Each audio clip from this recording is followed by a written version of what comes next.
In this economy, some have been forced to drop their pricey medical insurance. But a Loomis man without coverage says first responders forced him to the hospital after his motorcycle crash. And now he owes tens of thousands of dollars, and he decided to call Kurtis. What can he do? He says he was very clear. He told the first responders, do not take me to the hospital because he did not have insurance. But they took him anyway.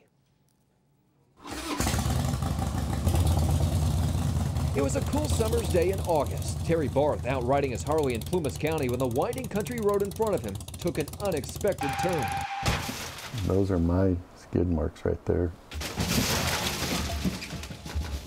Thrown off his hog, Terry was roughed up and hit his head. There's my helmet. The paramedics arrived. He declined treatment. And I says, I told you I can't go. I don't have insurance. No medical insurance. Against his wishes, he says they loaded him up anyway. And I was still yelling the words inside the ambulance, I can't go. I told you I can't go. Rushed to a hospital in Quincy against his will. Doctors then placed Terry in an air ambulance to Chico, the closest trauma center, where he learned he suffered a concussion and a broken bone around his eye. And I'm going, man, I want to get out of here. Against doctor's orders, he walked out and went home, only to get slapped with bills totaling $40,000 for the care he says he never wanted. I was kidnapped, I felt. So the question is, if you say no, you don't want to go to the hospital, do they have to listen? Yes and no. Is the answer to that question. Paramedic Jonathan Burgess says normally it is the patient's decision.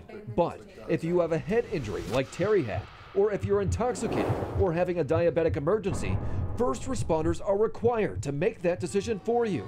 Otherwise, they could be held liable if something happens to you later on. Your license is at jeopardy, for patient abandonment. Terry doesn't think he owes a penny and feels somebody else should pay the blistering bill. Who forced me to go when I said no? I just know that if they had listened to me, I would not have a bill.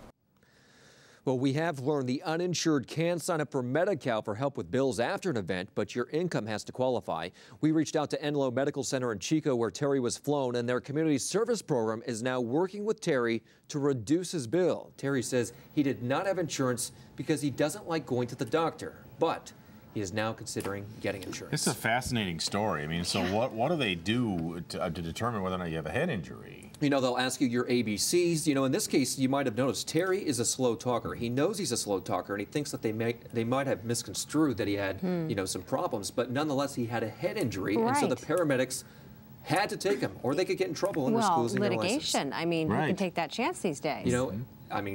Thankfully nothing happened. But if he did leave the scene, if he died, then there could be a lawsuit against the paramedics. So Absolutely. They do have strict rules that they have to follow. No, it's tough on both sides. It's not an easy call. $40,000 is quite a shock when you don't expect that bill coming.